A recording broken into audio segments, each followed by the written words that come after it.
እና ልብ ብለህ አስተውል ወገኖቼ። ለረጅም ጊዜ ደግመን ደጋግመን ያው ተናግረናል። ዓለም ምን ላይ ነች? ኢትዮጵያስ እንኳን የእምነት ሰው እምነትና በእውነት በመንፈስ ማምለክን የተላበሰ ሰው ይቅርና ምንም የእምነት ምልክቱም የሌለው ሰው የጊዜውን ሁኔታና ከ20 ዓመታት በላይ የተላለፉትን መልእክቶች አነጻጽሮ የወቅቱ ሁኔታ ይሄንን ይመስላል ይሄንን አይመስልም ብሎ ከመልእክቶቹ አንፃር ምን እንደሚመስል መልስ መስጠትም መረዳትም የማይችልበት ሁኔታ የለም። አይደለም አሁን ያለው አንዳንድ ዲያቆነን ባዮች እና ከዚህም በፊት ስለ ኢትዮጵያ ዓለም ብርሃን መልእክታት መግለጫና ትምህርቶች ላይ ትችት ሲሰነዝሩ ሲከሱና ሲወቅሱ የነበሩ ቀርቶ እውነቱን ሳያውቁ ቀርተው አይደለም፣ ሆዳቸው አስገድዷቸው የተቀጠሩበት ዓላማቸው ስለሆነ እሱ በድፍረት የእግዚአብሔርን መልእክት እንዲንቁና እንዲያቃልሉ አደረጋቸው እንጂ እውነቱ ጠፍቷቸው አይደለም። እነሱም ሕሊና አላቸው ያያሉ። ግን ሆዳቸው ያሸነፋቸው ሰዎች ናቸው እንጂ ወቅቱንማ ሕፃናትም የሚያውቁት እኮ እውነት ነው። ዛሬ ሕፃናት ራሳቸው ያውቁታል። መንግስት ምን ይመስላል ብላችሁ ብትጠይቋቸው ስለ መንግስት ይነግሯቸዋል። ቤተክርስቲያን ምን ትመስላለች ቢሉ ሕፃናቶች በቀጥታ መልስ ይሰጧቸዋል። ቄሶችስ ዲያቆኑስ ምንድናቸው ብትሏቸው እነዚህ ከምንም ጋር ያልተገናኙ ሕፃናት በሚገባ ይነግሯቸዋል። ምክንያቱም ንጹህ ሕሊና ነው ያላቸው፣ እነሱ ሕፃናት ናቸው። እውነትን በግልጽ ይነግሯቸዋል። እና እነዚህ እኛ ላይ ስብከትን የሚማሩት እኛን በመተቸት ስለሆነ ሆዳቸውም የሚያዛቸው ስለሆነ የተቀጠሩበትም ዓላማ ስለሆነ ጌቶቻቸውም የሚደሰቱላቸው እኛ ላይ በሚሰነዝሩት ትችትና ነቀፋ ስድብና የመሳሰሉትን በዚህ ነው ልኬቱ። ምን ያህል ሰው ደግሞ ሰማቸው፣ ምን ያህል ሰው ደግሞ ከእውነቱ አራቁ፣ ለዚህ ተብሎ ገዢዎቻቸው አዛዦቻቸው ሁሉ ያሞግሷቸዋል፣ ይሸልሟቸዋል፣ ጎበዝ ሰባኪ እያሉ ያወድሷቸዋል። እንደገና እየወጡ አሁንም እንደዚሁ ምላሳቸውን በእኛ ላይ ያው ሲሰነዝሩ ይውላሉ። የሚገርም ነው ወቅቱ፣ መቼም የሚያስገርም ነው። ካባውን ከቀሚሱንም ነጠላውንም መልበስ ችግር የለው፣ ከገበያ ይገዛሉ ይለባብሳሉ። አሁን ደግሞ እነዚህ ጎረምሳ ምልምል ካድሬና ደህንነት ዲያቆነን ምናምነን የሚሉ ሁሉ ጢማቸውን ወጣት ስለሆኑ ጢማቸውን ማብቀል በጣም ስለተቸገሩ አሁን በደንብ ያበቁሉና ያጎፋፍሩትና ነጠላም ለብሰው እንደገናም ደግሞ ቀሚሱንም አይከኑንም ምንም ሲያንጠለጥሉ ግርማ ሞገስ እንዲሰጣቸው። ይሄ እንግዲህ እግዚአብሔር የሰጣቸው ግርማ ሞገስ ሳይሆን ራሳቸው አርቲፊሻል የሆነ እንትን የገነቡት ማለት ነው። ለመምሰል ጢሙን ያሳድጋሉ፣ ቆቡን ያደርጋሉ፣ ነጠላ ይለብሳሉ፣ ቀሚስ ያጠልቃሉ፣ የተለያየ ነገርን ይፈጽማሉ። ሰው የሚለካው በዛ ነው፣ በውጭው ነው።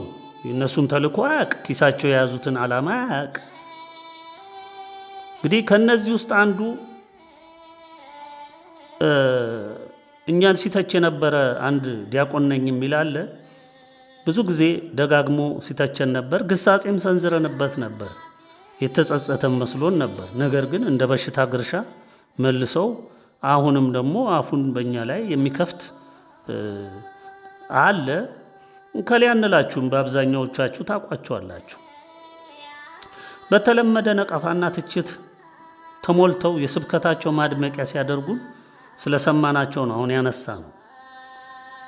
አሁን እንኳን ሁለተኛ እድል የላቸውም። እንደነዚህ አይነት ሰዎች ሁለተኛ እድል የላቸውም። እኛ ግሳጼ ብቻ አይደለም አሁን ሙሉ በሙሉ ተላልፈው የተሰጡ ናቸው። ያው ጊዜውም አብቅቷል፣ ፍርዱም ጀምሯል። የእነሱም እድል እዛ ውስጥ የሚካተት ስለሆነ ነው።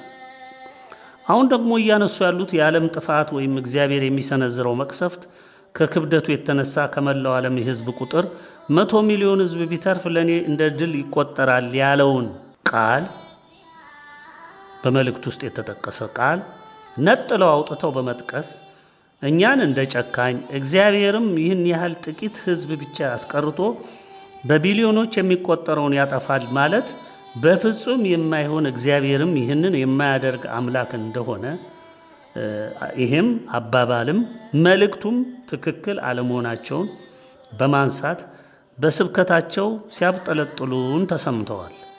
በተለይ ወደ ሰሜን የመሸጉ አንዳንድ አባት ነን የሚሉ ወይም ደግሞ ዲያቆን ነን የሚሉ አሉ። እግዚአብሔር ያው ጽዋቸው እስኪሞላ ቢለፈልፉም ጽዋቸው እስኪሞላ ነው፣ ሲሞላ ያው ያሰናብታቸዋል። እንደነዚህ አይነት ዲያቆን ነን መምህር ነን የሚሉ የመንግስት ሰላዮች፣ የቤተ ክህነትና የማህበረ ርኩሳን ተከፋዮችና ስውር ተልእኮ ተሸካሚዎች ከሚያዩት እውነት የማይማሩ ከመሰረቱም እምነትና በእምነት መኖር ምን እንደሆነ የማያውቁ እንዳውም ያልተመሰረቱበት ከአብነት ትምህርት ቤት ለዲቁና የሚያበቃ ትምህርትን አጥንተው ስለ እምነት ሳይሆን ስለ ደሞዝ፣ ልብ በሉ፣ ስለ ደሞዝ፣ ስለ ሆድ ዲያቆን የሆኑ ከዚያም 4 ኪሎ ከሚገኘው ኮልፌም ከሚገኘው ኮሌጅ ነኝ እያለ የመናፍቅን መንጋ ከሚፈለፍለው መንፈሳዊ ኮሌጅ ነን ከሚሉት መምህር ተብለው ዲግሪ ተቀብለው እንደ ዓለማዊው ትምህርት የወጡ በቤተ ክርስቲያናችን ላይ ተሹሞበት የዲያብሎስ ምልምል መምህር ሆነው የምናያቸው ናቸው። ዛሬም የያዛቸው የሆዳምነት አባዜ የማይለቃቸው ቀደም በእውቀትና በስብከት ስልት የእምነታችንን መሰረት ቃሉን እንደ እምነትነቱ በመቀበል ሳይሆን እንደ ዓለማዊው ዕውቀት የእንጀራ መብለያ የሥራ መያዣና መቀጠሪያ ለተቀጠሩበት ተናገሩ የተባሉትን እየለፈለፉ እንጀራ የሚበሉበት አድርገው በመቁጠራቸው ቤተ ክርስቲያናችንን ፍጹም አፍራሽ ሆነዋል። የተዋህዶ እምነትን አያውቁትም። ስላወሩት አይደለም፣ አይኖሩበትም፣ በሕይወትም አይመላለሱበትም።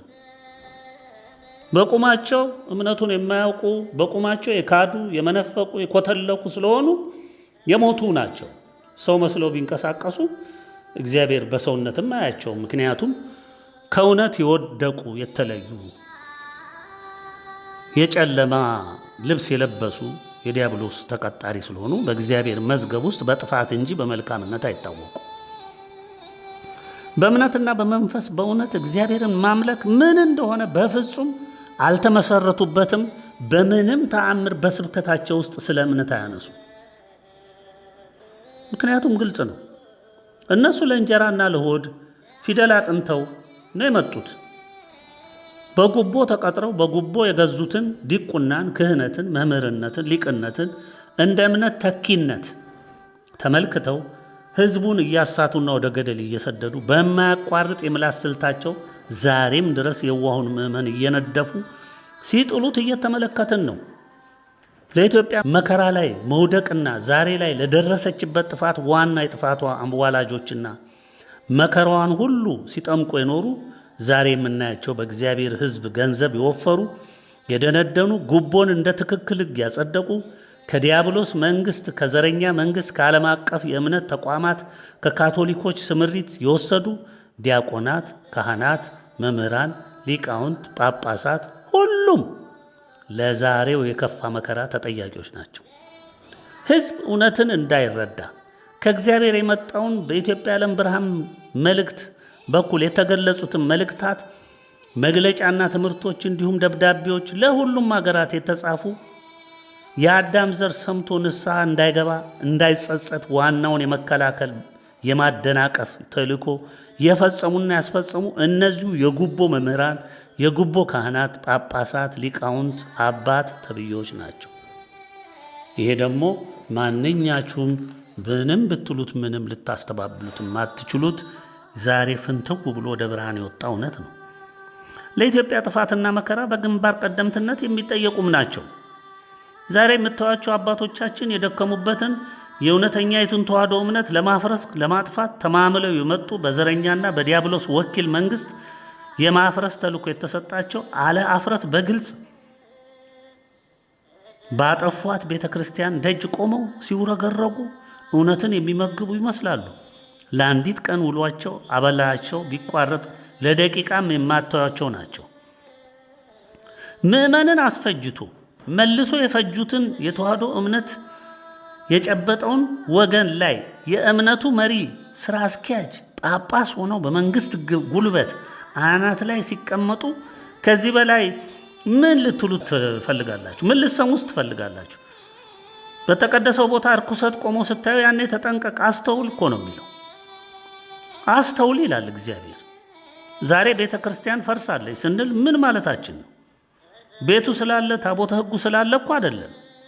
ምናልባትም ያልተሸጠ የለምና ታሪክ ያለው የከበረው ታቦተ ሕጉን ከመንበሩ እያወጡ ሲሸጡ የኖሩት ዛሬ ምእመኑ መምህሬ አባቴ የሚላቸው እንደሆኑ ወደፊት ፍርዱን መቅሰፍቱ ሲያበጥራቸው የምንመለከተው ይሆናል። ጸሐፍት ፈሪሳውያን ጌታን ሲቃወሙና እስከ ሞት ሲያሳድዱት የነበረው ለእውነት የቆሙ መስሏቸው አባቶቻቸው በልማድም የተከሉት ወጋቸው ስለተነካ ነበር።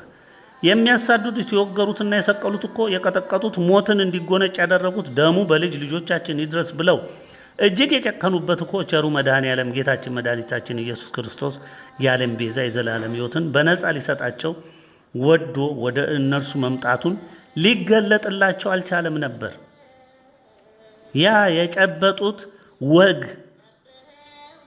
ፈሪሳውያን የጫኑባቸው ጸሐፍት ፈሪሳውያን የጫኑባቸው ልማድና ወግ አይናቸውን አውሮት ስለነበረ ነው። መሪዎቻቸው ለወጋቸውና ለስርዓታቸው ለክብራቸው የቆሙ ነበሩና በፍጹም አልተቀበሉትም። ያውም ብዙ ተአምር አይናቸው እያየ።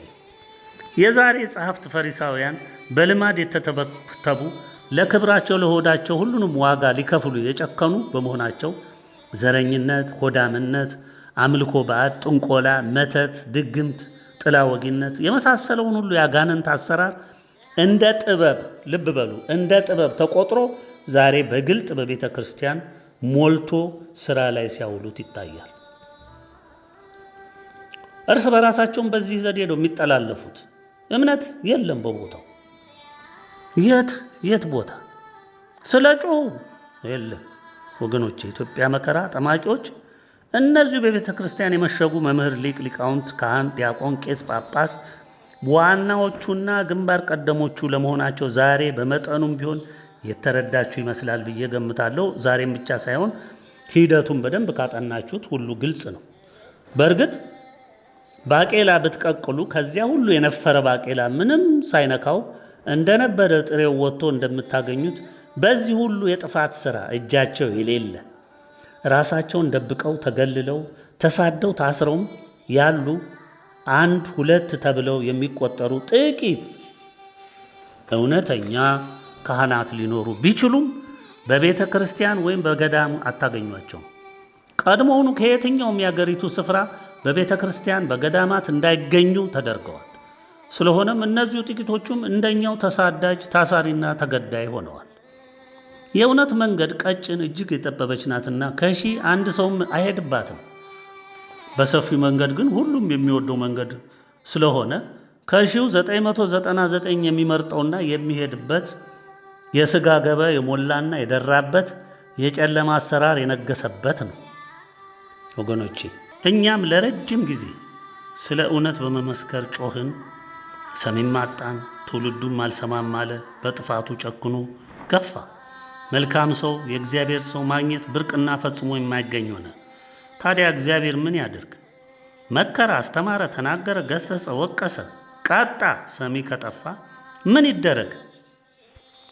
እግዚአብሔር ነፃ ያወጣኛል ከማለት ይልቅ ጠመንጃ የያዘ ነፃ ያወጣኛል እያልክ የምትጎማለል ትውልድ ያ ጠመንጃ መጥቶ ነፃ ሳይወጣ አንተ መጀመሪያ በመከራ አልቀ ልትጠፋ ነው።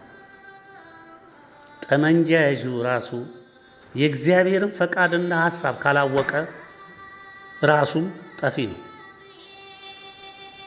ገዢ የሆነ ገዢ ነው በግልጽ የምታየው። በታንኩ፣ በጀቱ፣ በወታደሩ፣ በሰራዊቱ፣ በሰላዩ በምኑ ተመክቶ በሴራ በምን በገንዘብ ኃይል ይኸው ህዝብን እየቆላ እያመሰተ ያለ። ሌላውም ደግሞ ተረኛ አንተን ነፃ አወጣለሁ ብሎ የሚንደረደረው ሁሉ አሁንም ያንኑ ስልት፣ የጠመንጃ ስልት፣ የጉልበት ስልት ከዛው ከነጮች የተዋሰውን የዲሞክራሲ መፍትሄ እያለ መጥቶ አናትህ ላይ ሊጭን አሁንም ይታገላል። ይልቅስ ልታውቁት የሚገባው ቢኖር ሁላችሁም ልታውቁት የሚገባው ቢኖር እናንተ ልትሰሙ አልቻላችሁ። መንግስታት አይሰሙም፣ ህዝቡ አይሰማም።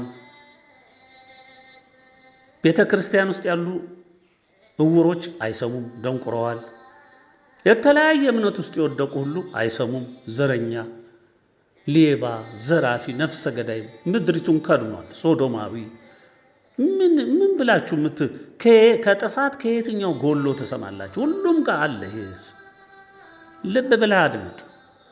ከእንግዲህ ሁልህንም ጸጥ የሚያደርግ እግዚአብሔር የመረጠው የተከለው እውነተኛ የኢትዮጵያ ዓለም ብርሃናዊ መንግስት እግዚአብሔር አስቀምጦ አዘጋጅቶ ቁጭ አድርጓል። ይህንን እውነት የኢትዮጵያ ዓለም ብርሃናዊ መልእክቶችን አዳምጦ እውነትን ተረድቶ የተቀበለ ነፃ ራሱን አወጣ። ጠመንጃው አይደለም አሁን ነፃ የሚያወጣው። ይሄንን ከተቀበለ የቃል ኪዳኖቹን ቃሎች አራቱንም ከተቀበለ የኢትዮጵያ የሥላሴ ክብራቸው መገለጫና መመስገኛ ምድር ኢትዮጵያ ርስተ ድንግል ማርያም፣ ኢትዮጵያ ዓለም ብርሃን፣ ኢትዮጵያ ዓለም ገዥ እግዚአብሔር ያጸናው የሰጣት ክብር ነው፣ ቃል ኪዳን ነው። በቃ ዓለም ይህን ካልተቀበለ ዓለም የኢትዮጵያን ሰንደቋን አረንጓዴ ቢጫ ቀዩን ከልቡ ተቀብሎ ካልኖረበት ተዋህዶ ኦርቶዶክስ እምነትን እውነተኛው አዳኝ እምነት መሆኗን አባቶቻችን የከፈሉለት ዋጋ ሁሉ ትክክል መሆኑን እግዚአብሔርም በፍቅር ያጸደቀው መሆኑን በስሙም የማለበት መሆኑን ምንም የሚነቃነቅ ነገር የሌለ መሆኑን ተረርተህ ጫካ ሆንክ፣ መንግስት ሆንክ፣ የዓለም ገዢ ሆንክ፣ የእምነት መሪም ሆንክ፣ ምዕመን ሆንክ፣ ማንም ሁን ዛሬ እንደምንሰማው ያው መንግስታችን ከተለያየ ኃይል ጋር ውጊያ ከፍቶ ይዋጋል። ሁሉም ተዋጊ ነኝ የምትል ሁሉ መንግስትም ሆን መንግስትን ተጻራችሁ የሚቆማችሁ ሁሉ ማንኛችሁም ሁላችሁም ይሄንን እውነት ካልተቀበላችሁት ይሄንን እውነት ህሊናችሁ ካላወቀው የምትበሉት በእሳት ብቻ ነው። ከንቱ ሩጫ ነው የምትሮጡት፣ ወደ ገደል ነው። ትልቅ ገደል፣ እሳት ውስጡ የሞላው ገደል፣ እንደ እሳተ ገሞራ የሚንተከተክ እሳት ውስጡ ሞልተን የሚሉት በምንድነው የቀላጩ እሳተ ገሞራ የሚተከተክ ወደዛ ነው የምትሮጡት፣ እዛ ውስጥ ለመቀለጥ ለመግባት ማለት ነው። እግዚአብሔር በቃ ብሏል። የትኛውንም የዓለም መንግስት በሙሉ በአሁኑ ጊዜ አለሁ እያለ አንዴ ሚሳኤል ይመዛለሁ፣ አንዴ በዚህ ሮጣለሁ፣ አንዴ በዚህ ወጣለሁ፣ አንዴ በሰማይ ይበራለሁ።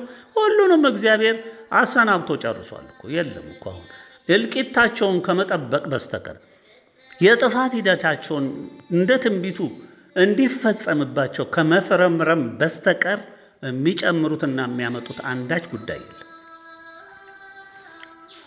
ቢገፉም ምንም ቢሉም የኢትዮጵያ ዓለም ብርሃናዊ መንግስትን ስውር እጅ እያበጠረ ወደማይቀረው ፍጻሜያቸው ያንደረድራቸዋል። በቃ አንዴ ለእግዚአብሔር ፈቃድ የተገዛ እግዚአብሔር ያጸናው የወደደው መንግስት እግዚአብሔር አዘጋጀኩ። አንዲቷ እምነት ተዋህዶ ኦርቶዶክስ እምነት ዓለምን ጸጥ ረጭ አድርጋ እንድትመራ በብርሃን እንድትመራ እግዚአብሔር አጸደቀኩ። ከእግዚአብሔር በላይ እናንተ ማን ናችሁ? ካፈር ከትቢያ ተሰርተ ሰው ነኝ ብለ አሁን በእግዚአብሔር ላይ የምትመጻደቅ ትውልድ ማን ነህ አንተ? ወደ ኋላ ታሪክን አትመረምርም? ወደ ኋላ የጠፉትን ህዝቦች አታስተውልም? እነማን ናቸው የሄዱት? አንተ ከነሱ የተለየ ወይ በ10 ወር በ20 ወር ተወለድክ እንዴ? ያው በ9 ወር አይደለ እንዴ ተወለድከው? አንድ ሰው በሚፈጠርበት አግባብ አይደለም እንዴ ዛሬ ትውልዱ የተፈጠረው? እነዛን ንቆ ዛሬ የቆመው ይሄ ትውልድ ማን ስለሆነ ነው?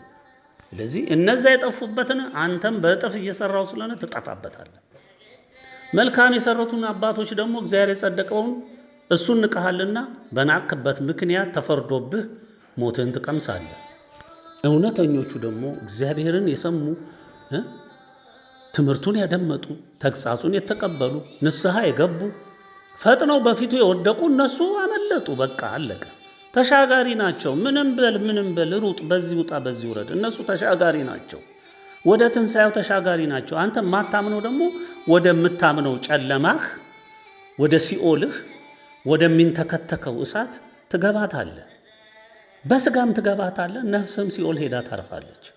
እዛው ፍርድን ደግሞ ትጠብቃለህ ገሃነም ለመግባት ተረት ነው አይደል? ይሄ አሁን እኛ ስንናገር እኮ አሁን ለእናንተ ተረት ነው። አትስማ። ይህ እኮ የቂሎች ቋንቋ ነው። አለህ ላይ ቁጭ ያለው ያ እርኩስ መንፈስ እንዲህ ነው እኮ የሚልህ። አትስማ። አንተ ተምረህ የለም እንዴ? ስንት ፊደል ቆጥረህ የለም? ዶክተር እኮ ነው፣ ፕሮፌሰር ነው እኮ። እዛ መጽሐፍ ላይ እንዲህ የለም እንዴ? እዛ እንዲህ የለም እንዴ? በቃ ይተረጉምልሃል፣ ለህሊና ይነግርሃል። አስተውል እንጂ ይልሃል። ያንተ ማስተዋል ማለት የጨለማ ማስተዋል። ተጠበብ እንጂ እወቅ እንጂ ይልሃል። አዎ ይሄ ነው ያንተ። ከዛስ ትሄዳለህ፣ ትገፋለህ፣ በድፍረትህ ትገፋለህ፣ መጨረሻ ትገባታለህ። አዎ ይሄ ነው። ምንም በእምነት አንገናኝ፣ በአካሄድ አንገናኝ። እኛ በብርሃኑ ነው የምንሄደው፣ እናንተ በጨለማው ነው የምትጓዙት። ስለዚህ አሁን ሰው ሆነ ስለተመላለስክ ሰው ነኝ ብለህ ራስ እንዳትቆጥር። በእግዚአብሔር ፊት ሰው ማለት እግዚአብሔርን የመጀመሪያ ብሎ እግዚአብሔርን ያመነና ያወቀ ነው ሰው የሚባለው። ከዛ በኋላ ደግሞ እግዚአብሔር ባስተማረው፣ በመከረው፣ በነገረው እውነት ላይ ተመስርቶ የሚጓዝ በመከራም በችግርም በምንም ሁሉ ጸንቶ የቆመ እውነተኛ የእምነት ሰው እሱ ብዙ መከራውን እያሳለፈ የመጣ ሰው ብቻ አይደለም የሚባለው፣ ሙሉ ሰው ይባላል። አየህ፣ ሙሉ ሰው የሚያስተውል እውነትን የጨበጠ ሰው ተብሎ በእግዚአብሔር ክብር ይሰጠዋል። ጥቂቶች ይህንን እድል አግኝተዋል። የኢትዮጵያ ዓለም ብርሃን ቤተሰቦች፣ ሌሎችም አባቶቻችን ቅን የዋህ ትሑት የሆኑ በየቦቱ በየምኑ ያሉ እነዚህ ሁሉ ይህን ክብር አግኝተውታል። የሙሉ ሰውነትን ክብር። እናንተ እኮ ሰው አይደላችሁም እኮ፣ እንደ ሰው ትንቀሳቀሳላችሁ እንጂ ግብራችሁ፣ ምግባራችሁ እንስሶች ይበልጧችኋል። እንስሶች፣ የተሻሉ እንስሶች በስርዓት ይሄዳሉ እኮ። ለማይረባ አእምሮ ተላልፈ የተሰጠ ስለሆንክ በአንተ ላይ የሚታየው እርኩሰት በምድር ታሪክ ያልታየ ስለሆነ እግዚአብሔር የሚያዘጋጀልህን እሳት አሁን ትቀምሰዋለህ።